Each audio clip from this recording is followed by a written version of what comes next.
Every year, planet Earth is losing nearly 24 billion tons of its topsoil's fertile layer. More than half of all losses occur in India at 6 billion tons, China at 3.3 billion tons, the USA at 3 billion tons, and the CIS countries at 3 billion tons. It takes over 100 years for a fertile soil layer of just 1 to 1.5 centimeters thick to form naturally. In Uzbekistan, soil fertility is declining year by year.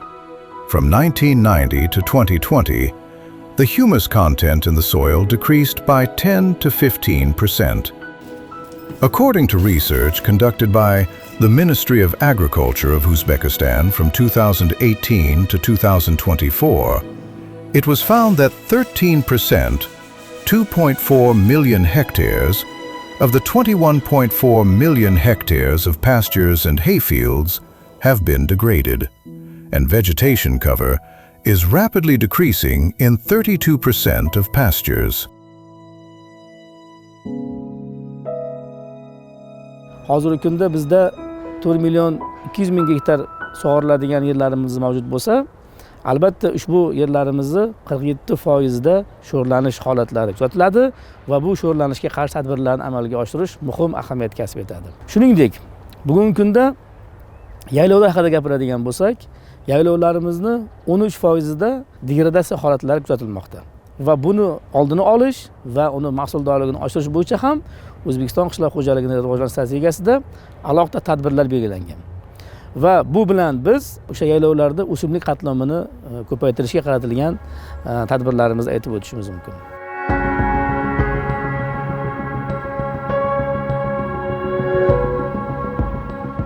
Located in the heart of Central Asia, Uzbekistan is a land where ancient farming traditions now face modern challenges. Here, some farmers are introducing sustainable agricultural practices, setting a new course for the entire region.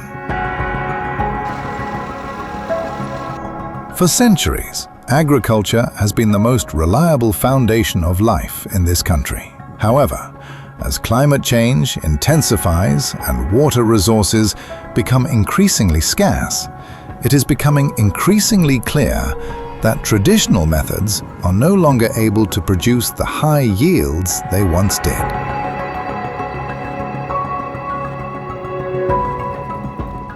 This film is about soil-conserving, resource-saving agriculture. It is a story of concrete actions that are changing not only how crops are grown, but how entire communities live and develop in a changing world.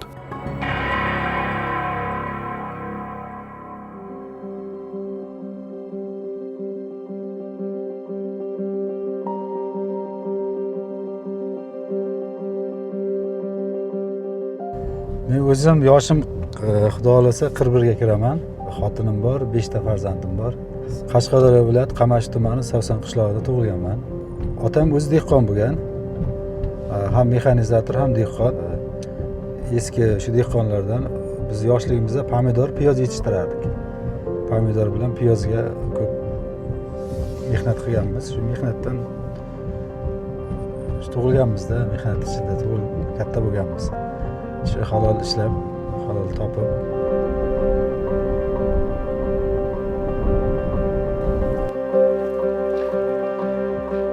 For the past 6 years, Jamshid Achilov, a farmer in the Kamashi district of Kashkadarya region, has been implementing important and modern changes in agriculture, such as direct sowing, retaining crop residues in the field, and crop diversification.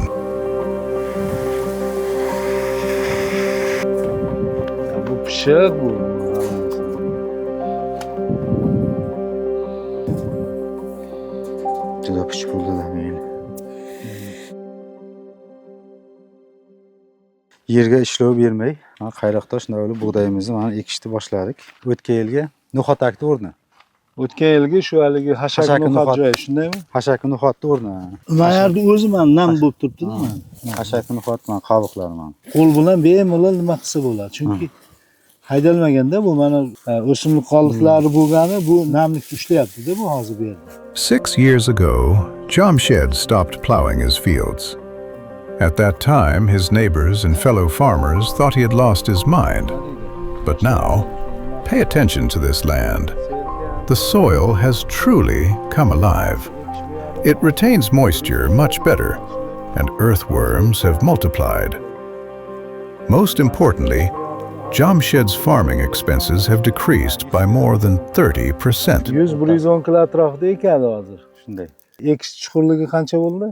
5-6 santimetr. 5-6 emas, 5-6 dan sal chuqurroq. Sal chuqurroq qilamiz. 5-6 dan keyin miqdorini mana bu kamaytir 100 ga qo'y. Bir yili sayozroq ekilmas aka, 3-4 santimetrga. Bir yomg'ir bo'lib o'rtada nima bo'luvdi-ku? Hammasi chiqdi. Chiqqandan keyin nam o'rtada bir yomg'ir yomg'ir ana shunisi chatoq bo'ldi. 50%, 40% patira qildim-da. Ana shu narsa nima kerak endi? Chuqurroq ekamiz. Shuning uchun sal chuqurroq ekamiz. Chuqurroq eksak, ertaga misol uchun yog'ingarchilik ozgina bo'lsa, urug' chiqishini ham bilmaydi. U yetarli darajada, masalan, 50% lik namlikni olmaydi.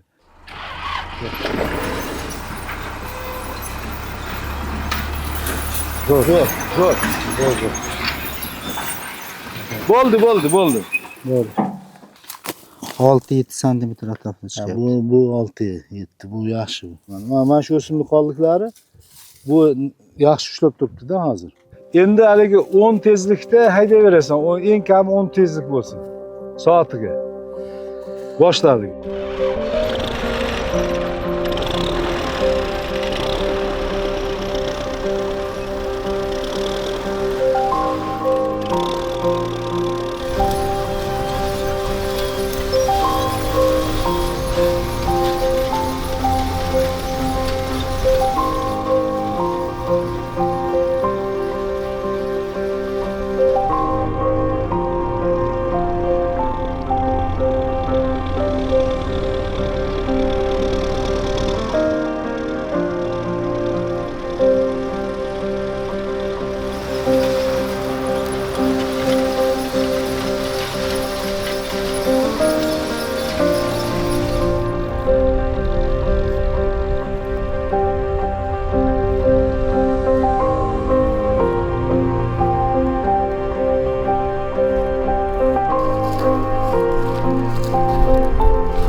Yerlarda hachaklab qolish kerak. Mana chirindilar borda yerda. Yerda qolgan mana shu chirindilar yerlarni yopib turish kerak. Yerlarni yopib tursa, yer nam saqlanishi yaxshi bo'ladi. Xudo xolasa, qirg'oqchilik yillari kelsa ham, og'ir yillar kelganda ham bizning yerimizdan hosil olsak bo'ladi. Yerni yaxshilab qarasang, yer yilni boqadi, yer ro'zg'orni boqadi ular. Buni orqasidan yaxshi daromad qilamiz. Nonsiz hayot yo'qda o'g'lim. Nonsiz, suvsiz hayot yo'q. Bu non, biz hozir faqat non bilan shug'ullanyapmiz.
Farmers like Jamshed are reducing risks and improving soil health by growing multiple crops.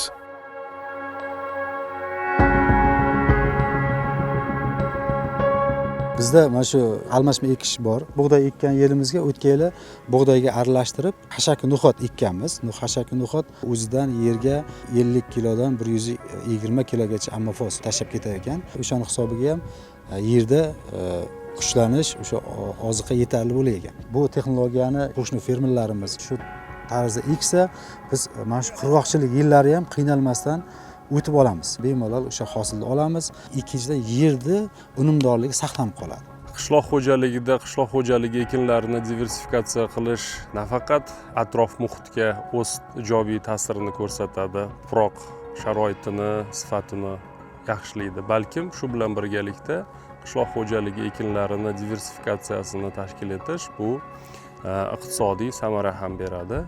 Buning asosiy yutuqlaridan biri ichki yoki tashqi bozorda qishloq xo'jaligi ekin turlarini yoki qishloq xo'jaligi ya'ni mahsulotlarini bozorimizda ta'minotini ta'minlashga ham o'zini ijobiy ta'sirini ko'rsatadi.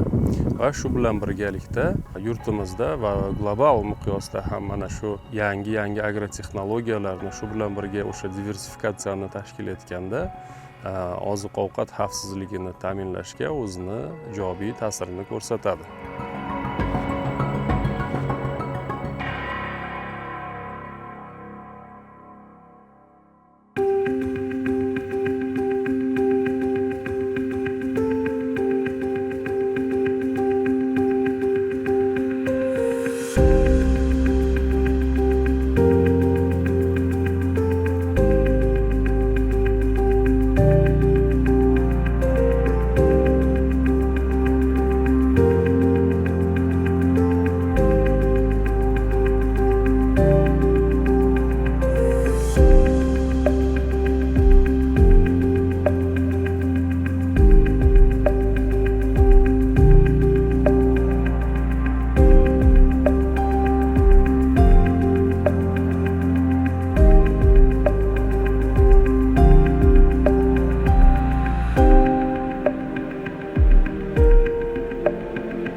In arid regions where every drop of water is crucial, it is possible to create productive orchards using innovative water collection technologies.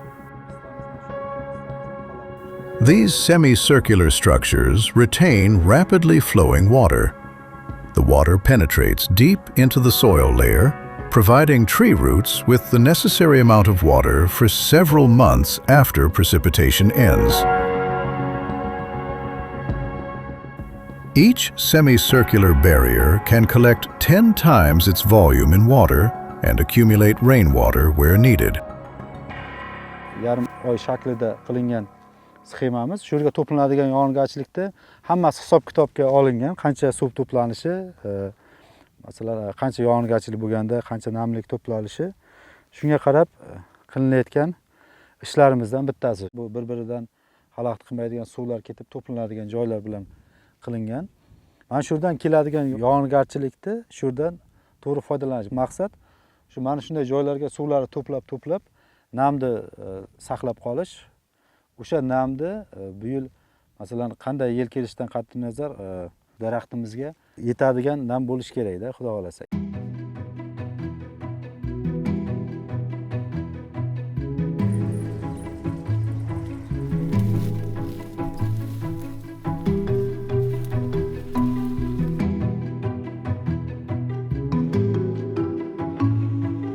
Dala qanday dala?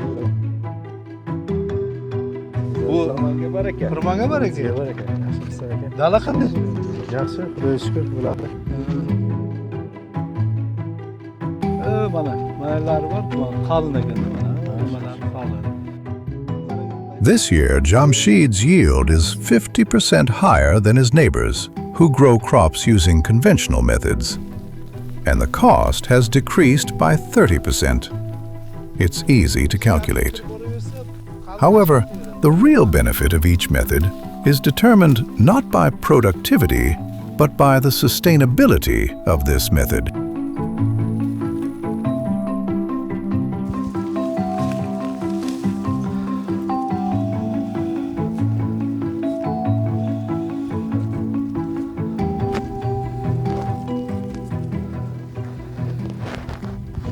Mana hozir qarasak, mana shu yerda o'zida bir 40 ta mana nima don turibdi-da, 40 ta don. Keyin yana donlarga e'tibor berib qarasak, donlarimiz to'la. Shaffoflik degan narsa bor, shishasimonlik deymiz biz. O'sha shishasimonligi ham yaxshi. Bu har tomonlama o'zini ko'rsatyapti. Mana shu bug'doyimizni ham hosildorlik jihatdan yaxshi bo'lganligi, ham don sifati tomonidan yaxshi bo'lganligini ham ko'rsak bo'ladi. Yerga ishlov bermasdan ekkanmiz, o'g'it me'yorini to'g'ri qo'yganmiz, ekish me'yorini to'g'rilaganmiz. Bularning hammasi bir joyda jam bo'lib, oxirgi natija bug'doyni donini hosildorligiga ijobiy ta'sir ko'rsatyapti. Mana hozir qarasak, mana tuprog'imiz, mana. Tuprog'imiz mana hali ham o'sha tuproqda nam bor. Shunday. Bu tuproqdagi namni borligi shu donni to'la bo'lishiga mana shu ham sababchi. Shu donimizni to'la bo'lishi hosildorlikni belgilovchi asosiy ko'rsatkichlardan biri hisoblanadi.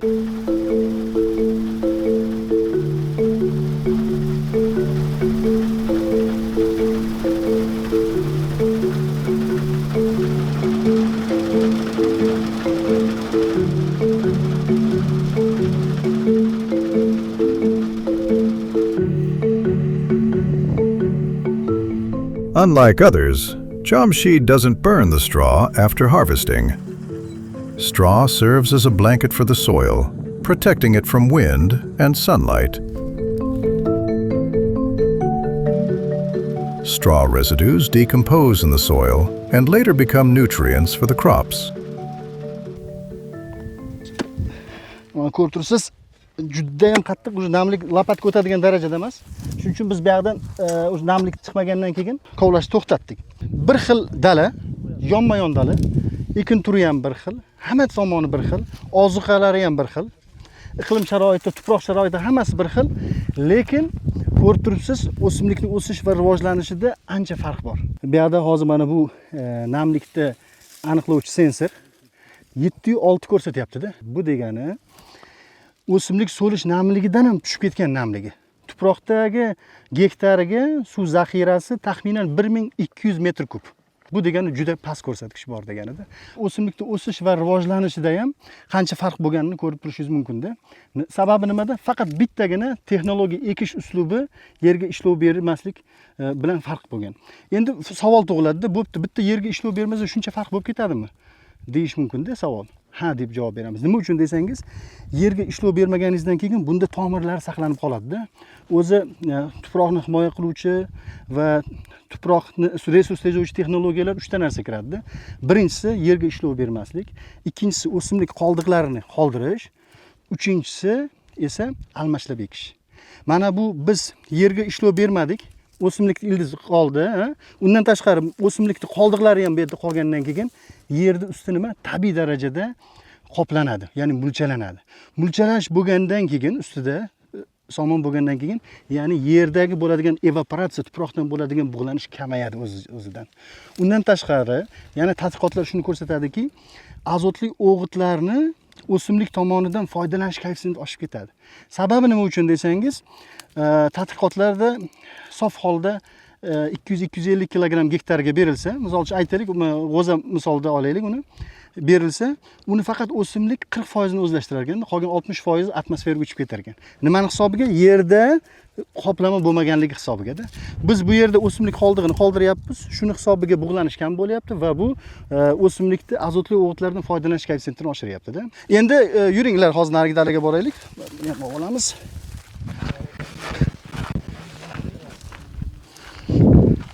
Mana ko'rib turibsiz. Farqi bir 50-60 metr. Absolutna, mutlaqo bir xil tuproq sharoiti. O'g'it me'yori ham hamma narsasi bir xil. Lekin aytib o'tganimdek, yerga ishlov bermasdan to'g'ridan to'g'ri ekish uslubi bilan ekilgan bu uslub. Bu uslub bu yil ayniqsa o'z ifodasini yanada amaliy tarzda topdi. Nimaga desangiz, aprelning oxirgi 10 kunligi va mayning boshidagi issiqlik anomal issiq bo'ldi bug'doylar uchun. Ya'ni odatda bunaqa issiq bo'lmas edi. Shuning uchun bu paytda nima bo'ldi? Yerdan evaporatsiya kuchli bo'ldi. Va buning natijasida o'simlikdan ham o'sha paytda transpiratsiya bo'ladi. Lekin yerda yetarlicha namlik zaxirasi bo'lmaganligi uchun mana ko'rib turibsizlar, o'simliklar qovjirab o'smay qoldi. Lekin bu uslubda yerdagi namlik zaxirasi katta. Shu nuqtai nazardan nima bo'ldi? Bu yerda yetarlicha o'sib, uni rivojlandi. Hozir biz yana bir amaliy isbotini ko'rsatish maqsadida bu yerdan bir kesma kovlaganmiz. O'sha kesmani hozir sizlarga ko'rsatamiz.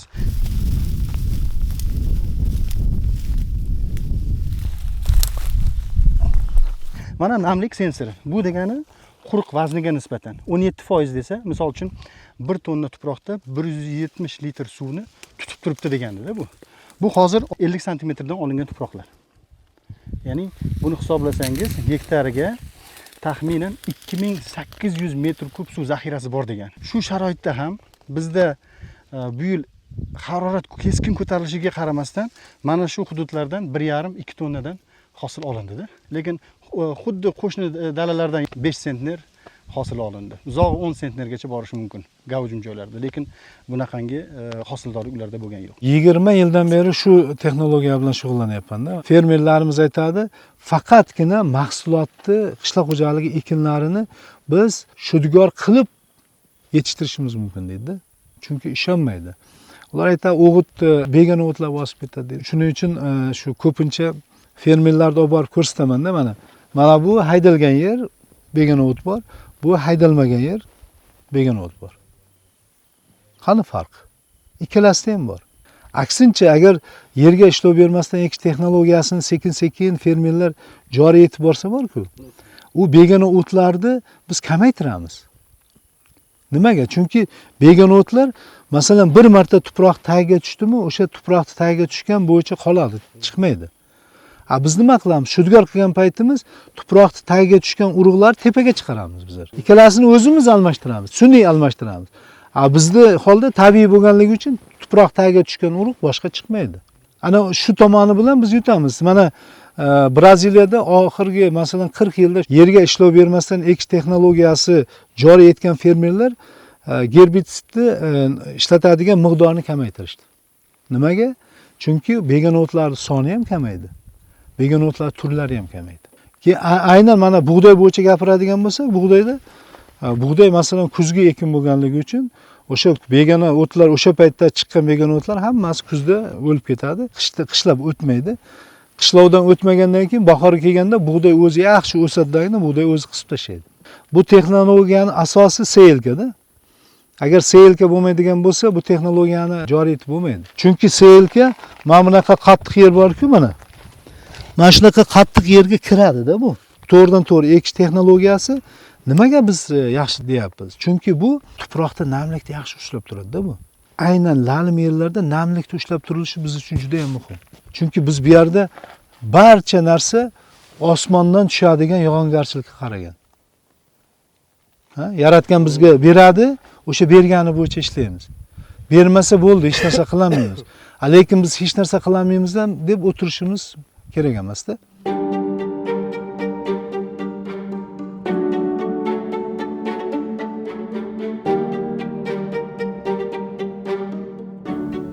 This technology is also proving effective in cotton cultivation, which is traditional for Uzbekistan. Sowing seeds without plowing allows farmers to achieve high profitability with low crop costs. At the same time, it prevents soil damage, saves water, and doesn't pollute the environment. Bu selkamiz boshqa selkalarga qaraganda yaxshi. Tuxum tashlashi afzalligi 160 ming, 170 ming 1 gektarga tashlagan. O'sha payti bahor paytida tashlagan. Endi hozir boshqalarga nisbatan orasida sonligi, ko'raki, hosili ko'p. Bittasida nechta ko'rak hosil bo'lgan hozir? Bittasida hozir 29 ta. 29 ta demak ko'rak. Ana shundan endi nechtasi ochilgan hozir? 18 tasi ochilgan. 18 ta. Demak, yarmidan ko'pi ochilgan hozir. 60% ochilgan. 60% ochilgan. Lekin hali sizlar definitsiya qilmadinglar. Yo'q, hali definitsiya qilmadik. Yerda haydamasdan to'g'ri ekilgan bu. Saralkadan, texnika pulidan ekonom qildik. Gektariga 2 millionga yaqin. Mana yerga ishlov bermasdan ekish texnologiyasini kelajagi qanday deb o'ylaysan? Bu narsani men bu yil birinchi ko'rib turishim. Zo'r bu, men bunaqangi hosildorlik kutmagandim to'g'risi. Misol hozir yonimdagi fermerlar, bu qo'shni fermerlar o'zi ko'rib turibdi hosilni. Uji mana shu texnologiyaga o'tmoqchilar. 50 gektar paxta ekkan bo'lsak, 100 million so'm biz shuni o'zidan iqtisod qilyapmiz biz. Bu paxtada ko'pincha dalaga suv bermayincha ochilmasdi. Hali bitta suv berdik. Mana 60% ochilgan. O'zi avval 4 marta sug'orardik paxtani. Demak 3 marta suvni iqtisod qilib qoldingiz.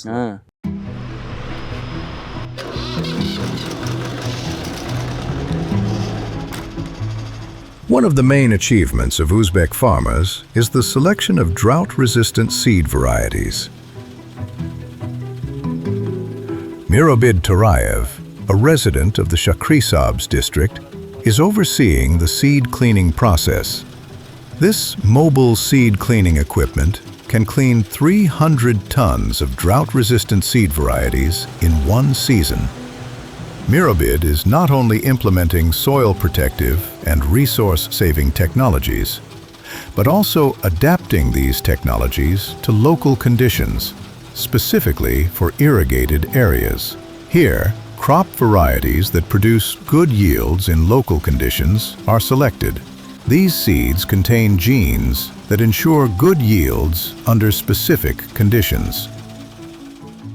2024-yil iyun oyida FAO'dan buğday saralash, tozalash uskunasini olib kelgandik. Bu uskuna juda fermerlar uchun bizlar uchun qulay. Buni o'zini olib boramiz, 100-200 tonna o'sha joyda tozalab ishlab ketaveramiz. Soatiga где-то o'rtacha 700-800 1 tonnadir. Bu degani 24 soatdan, 4 soatdan teniga dam bersak, 20 soatga 20 tonna, 18 tonna tozalaymiz deganimiz. Moshni tozalaymiz, no'xatni tozalaymiz, simichkalarni tozalaymiz. Mana arpa, makka jo'xori, universal 5 ta 6 ta ekin turini tozalaymiz. Mana hozir biz 1 tonna g'allani oladigan bo'lsak, ko'p fermerlar tushunmaydi, g'allam yetmay qoldi yo u deydi, o'zini xohlagan joydan bug'doyni olib sepa. Lekin mana biz hozir buni oladigan bo'lsak, 1 tonna bug'doydan boringki 10%, 20% gadir uni xaslari, sechkalari chiqib ketadi, u yaroqsiz u. Fermer o'ylaydiki, men 200 kilodan sepamman yo 250 kilodan sepamman deydi. U adashadi.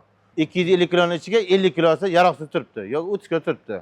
Urug' qancha to'liq toza bo'lsa, saralangan bo'lsa, uni uchanligi baquvvat bo'lib, o'sha yerdan oziqani tez o'zlashtiradi. O'tgan yili shuni ekib 60-65 sentr olgan bo'lsak, mana hozir 80-85 o'zi bo'day o'zi aytib turibdi. Mana buni o'saman degancha makkanimday bo'laydi-da. The new technology for sowing seeds is being implemented throughout Uzbekistan. Farmer Fakhruddin Zaripov from Bukhara district, who harvested wheat in June, is now sowing corn using direct seeding. In this case, plowing and other land preparation measures are not applied. Another advantage of this soil protective and resource-saving technology is the ability to obtain 2 harvests per year from one field.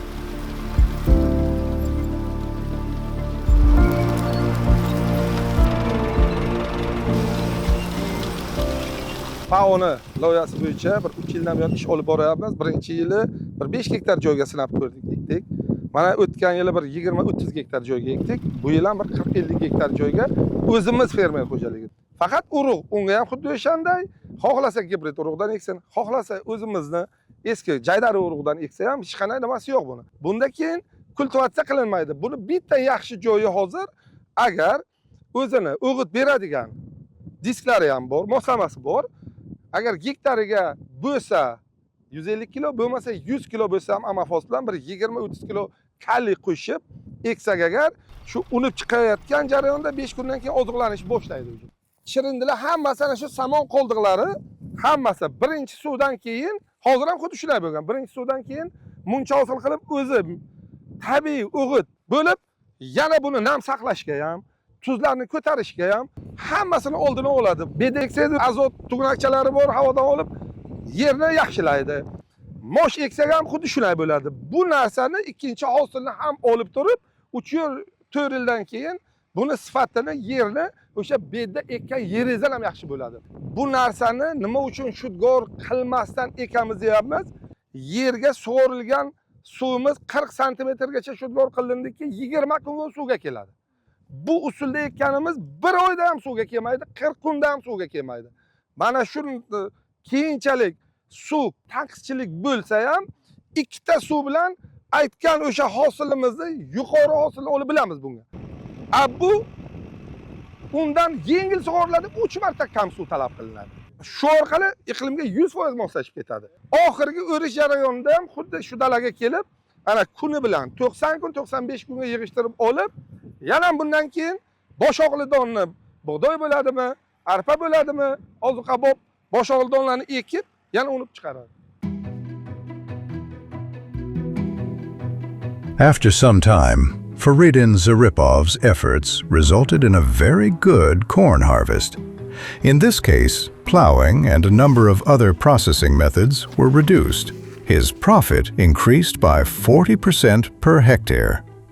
Faridin's achievements demonstrate the importance of a new method in intensive agriculture, which ensures higher yields with less resource expenditure. It also protects the environment. Bu mana shu yerimizda 90 ming tup ko'chada ekilgan. Hozir zishligidan ko'rinib turibdi. Xo'sh, bu 80 ming tup qolgan taqdirda ham Xudo xolasa bu 75-80 tonna hosil olamiz silos. 1 gektar 75-80 tonna beradi. Pishib yetilganda o'sha dumbul fazasida, aynan o'sha silosga o'riladigan payti, o'sha kombayn o'radigan qismini olib hisoblagan taqdirda ham 1 kilo 200, 1 kilo 100 gram chiqadi. 80 ming tupi endi bu aytganda 90 tonna bo'ladigan bo'lsa, baribir yerga ham qoladi, yer atroflari bor, boshqasi bor, o'shalarni qoldirib hisoblasak ham 80 tonna bemalol olib bilamiz deb aytib bilamiz biz. Olib yuribmiz.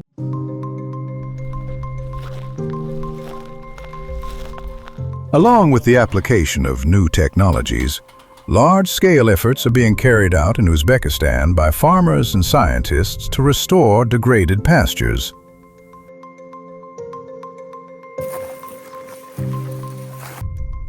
From a bird's-eye view, significant changes can be observed in the ongoing fight against pasture degradation. Within the framework of the FAO Kasilim 2 project, drought-resistant fodder crops have been planted on 55 hectares of enclosed degraded pastures. These plants do not require much water and provide small caracal sheep with high-quality feed. Eng ko'p oksit moddasi saqlanadi. Shu uchun qo'y qishda buni yaxshi yeydi namlangandan keyin. Ozginagina kepak sepib bersangiz agar 3 oyga semirtiradigan qo'yingiz 1 oyda semiradi. Most importantly, the ecosystem is being restored here. Life is reviving in the form of insects and small animals. Plant roots are firmly established in the soil, preventing soil erosion. Various plants support agrophytocynosis processes. Bu arpag'ona, bahorgi barra o'tlar. Ana shunday o'simliklardan bu yerda 12 xil o'simlik ekkan edik. Bitta variantini ekkandim men, Gumomax ishlatib, chogonga ishlatgandik. Haqiqatan ham chogonni urug'ini Gumomax bilan ishlov berib, suspenziya qilib, urug'ni ekkanimizda urug' sifati palnasenus 78% tashkil qilgan edi. Tabiatda bular 30-35 dan oshmaydi. Yana ikkinchi variantni ham biz qilib ko'rdik urug'chilikda. Gullash oldidan suspenziya oziqa yer ustidan qilib Gumomax bilan ishlov berdik. Keyin mana bu otalanib sekinlik bilan yon tomondan qanotchalar hosil qiladi. Yana parashyut yana tarqalish uchun eng asosiy vosita qanotchalar. Salgina shakllangan paytda agar ishlov bersangiz, yana urug' 90% gacha sifatli va har bir urug'ning diametri mana bu ona o'simlikdan olgan diametriga nisbatan 2 mm, 3 mm kattalashganini ko'rsatyapti. Ya'ni urug'ning sifatini oshganligi shundan ham bilib yirik urug' bo'ladi, ya'ni undan keyin zarodishni olib ko'rsangiz agar, zarodish ham nisbatan katta ham uzun. Agar 0.8-1 mm tashkil qilgan bo'lsa, urug'lik paytida biz ishlov berganimizdan keyin 1.8-2 mm gacha uzunligi oshganligini ko'ramiz. Murtagda. Qarakol qo'yini yaxshi rivojlanib o'sishi uchun, yaxshi egiz qo'zilar berish uchun, qishda, yozda, yilning 4 faslida mustahkam organizm bo'lishi uchun kamida 20-30 xil cho'l o'simliklari turlari bo'lgan taqdirdagina u qo'ylar yaxshi yashaydi. Yaxshi rivojlanadi, yaxshi avlod beradi. Shu nuqtai nazardan buni Biz qo'shimcha ravishda qishki qiyinchiliklar sodir bo'lganda buni qo'yishda foydalanadi. Bu yil bahorga bu yana mana shu katta daraxtlar Bu urug'chilik bu asosiy yo'nalish bo'lsa, lekin mana bu agrofitosenozda hosil bo'lishi eng katta yutuq bo'ladi.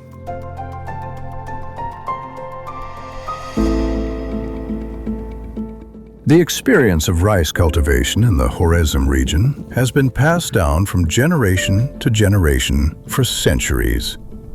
However, new methods are now being implemented here as well.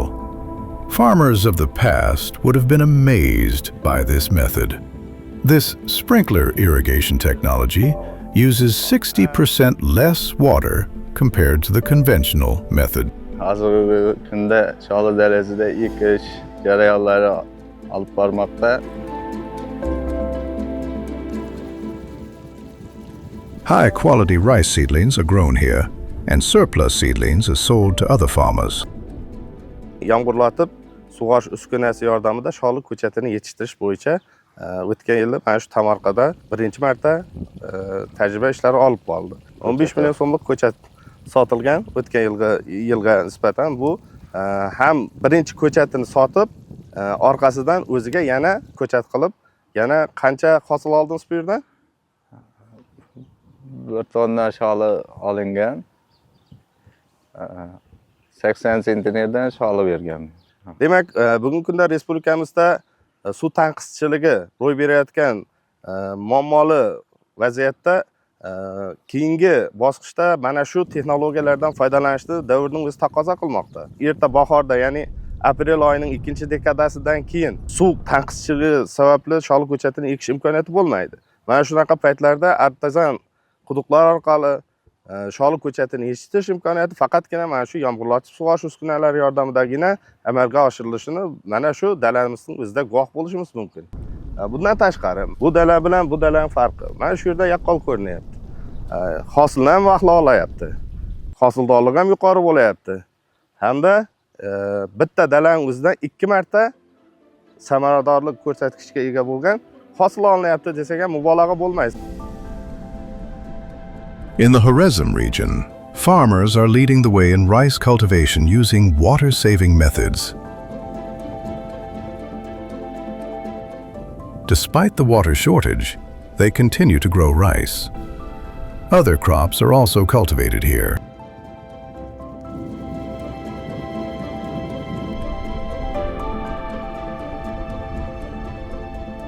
Atrofimizdagi tomorqa xo'jalik egalari ekish texnologiyasini, yomg'irlatib sug'orish texnologiyasining afzalliklarini bilganligi sababli ikkita mana shu dalada bu yil mana bundan tashqari yana ikkita, ya'ni jami 3 ta yomg'irlatib sug'orish uskunasi yordamida ko'chat yetishtirildi. Bu texnologiyaning afzallik taraflaridan bittasi bu umumiy sholi ko'chatini yetishtirish uchun sarflanadigan suvlarni 30% gacha iqtisod qiladi.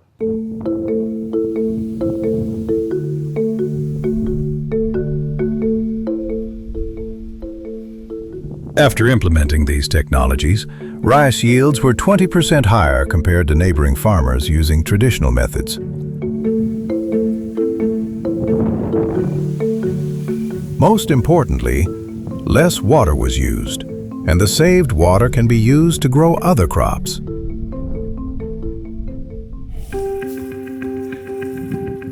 In northern Karakalpakstan, rural residents are preparing biohumus to increase soil fertility. Food waste, livestock manure, and crop residues serve as food for earthworms, and vermicompost is prepared over a 3-month period.